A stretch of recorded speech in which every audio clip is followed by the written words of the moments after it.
Hello, मेरा नाम है Mitesh and welcome to the course.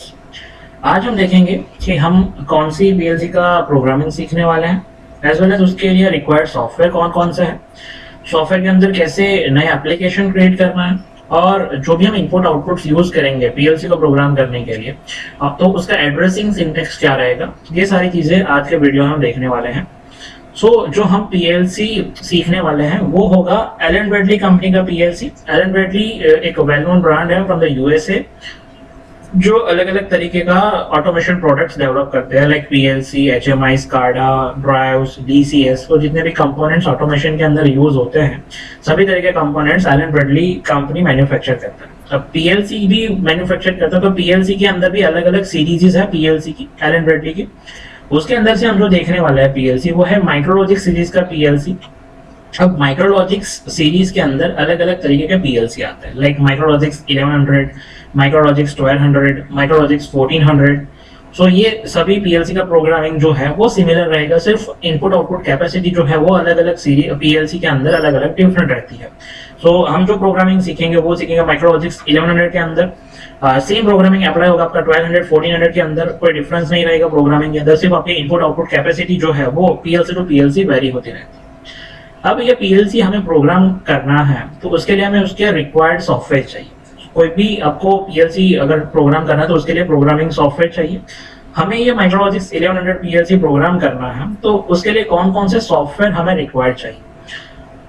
First of all, ये जो माइक्रोलॉजिक्स सीरीज है उसके लिए हमें बेसिकली दो सॉफ्टवेयर चाहिए उसको प्रोग्राम करने के लिए। First one that is a communication software जो है RS लिंक्स क्लासिक, जिसके थ्रू हम कम्युनिकेट कर पाएंगे हमारे पीएलसी के साथ फ्रॉम लैपटॉप टू पीएलसी या फिर पीएलसी टू लैपटॉप।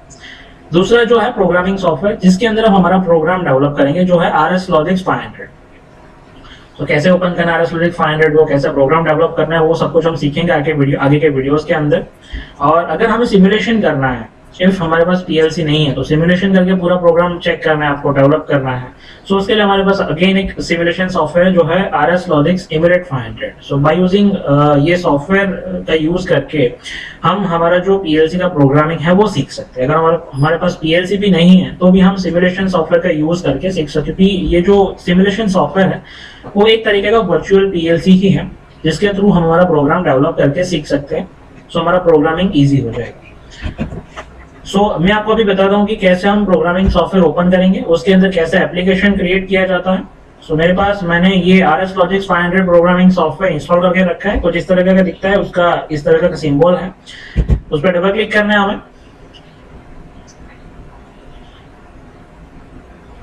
तो इस तरीके का पूरा एक सॉफ्टवेयर ओपन हो जाएगा। ये पूरा ब्लैंक सॉफ्टवेयर है। अब इसके अंदर मुझे नया एप्लीकेशन क्रिएट करना है, मुझे कोई पर्टिकुलर पीएलसी का प्रोग्राम करना है तो यहाँ के उसके लिए यहाँ पे आपको जाना होगा फाइल के अंदर, मेनू बार के अंदर आपको फाइल मेनू मिलेगा, इसके अंदर आपको क्लिक करना है फाइल पे, देन आपको यहाँ से क्लिक करना है न्यू पे।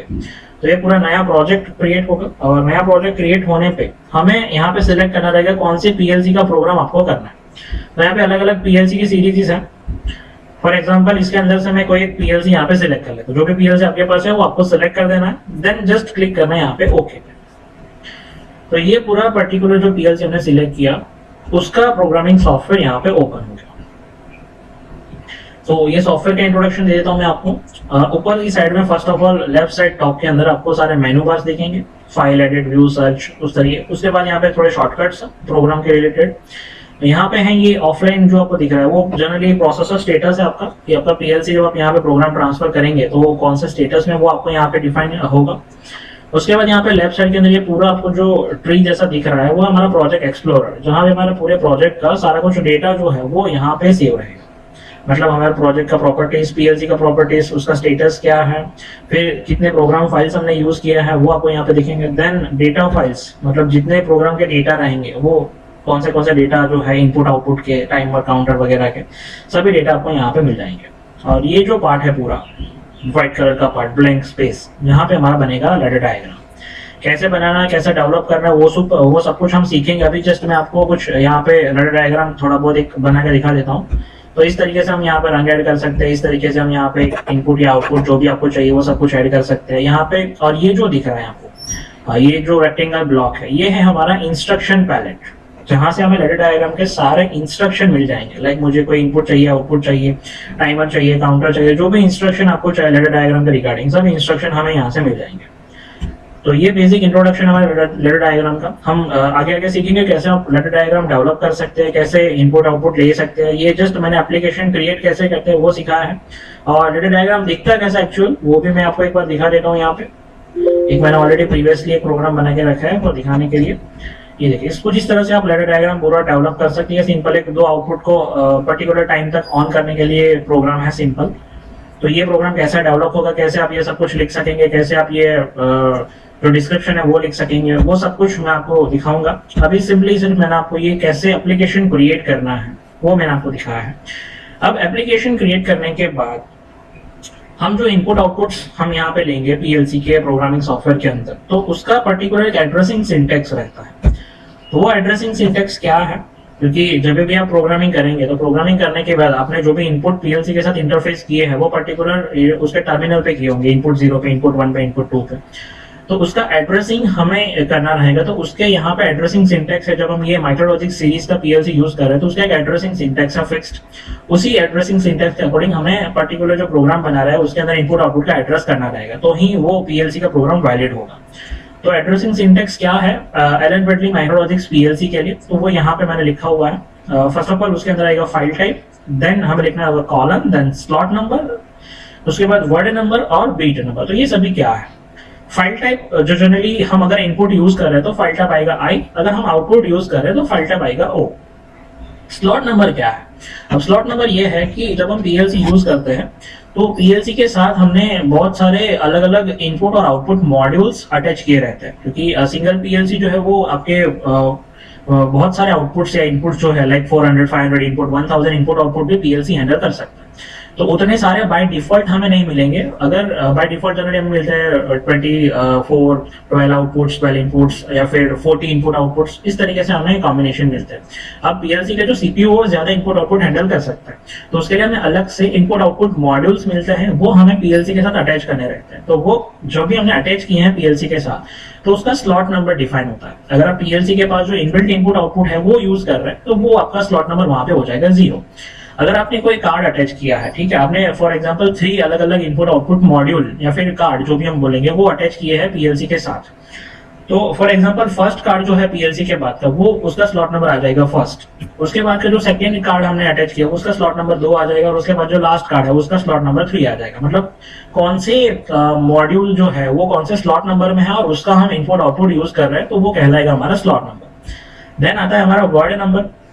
वर्ड नंबर जनरली कब यूज होता है कि जब हमारे पीएलसी के पास बहुत ज्यादा आउटपुट है, लाइक हमारे पीएलसी के पास फॉर एग्जांपल 32 इनपुट्स है, तो 32 इनपुट्स ने कैसे डिस्ट्रीब्यूट होगा, तो उसके लिए हमने यहाँ पे जो एड्रेसिंग सिंटैक्स है उसके अंदर वर्ड नंबर डिफाइन होता है। बेसिकली एक वर्ड के अंदर हमारे 16 बिट्स रहते हैं, तो 16 बिट्स मतलब हमारे हो गए 16 इनपुट्स। तो फर्स्ट 0 नंबर से लेके 15 नंबर तक के इनपुट जो है वो आएंगे हमारे वर्ड नंबर 0 के अंदर। बाकी के जो इनपुट है फ्रॉम इनपुट 16 टू इनपुट 31 वो आएंगे हमारे वर्ड नंबर 1 के अंदर। सो अलग अलग वर्ड के हिसाब से हम अलग अलग इनपुट्स वहां पे डिफाइन कर सकते हैं।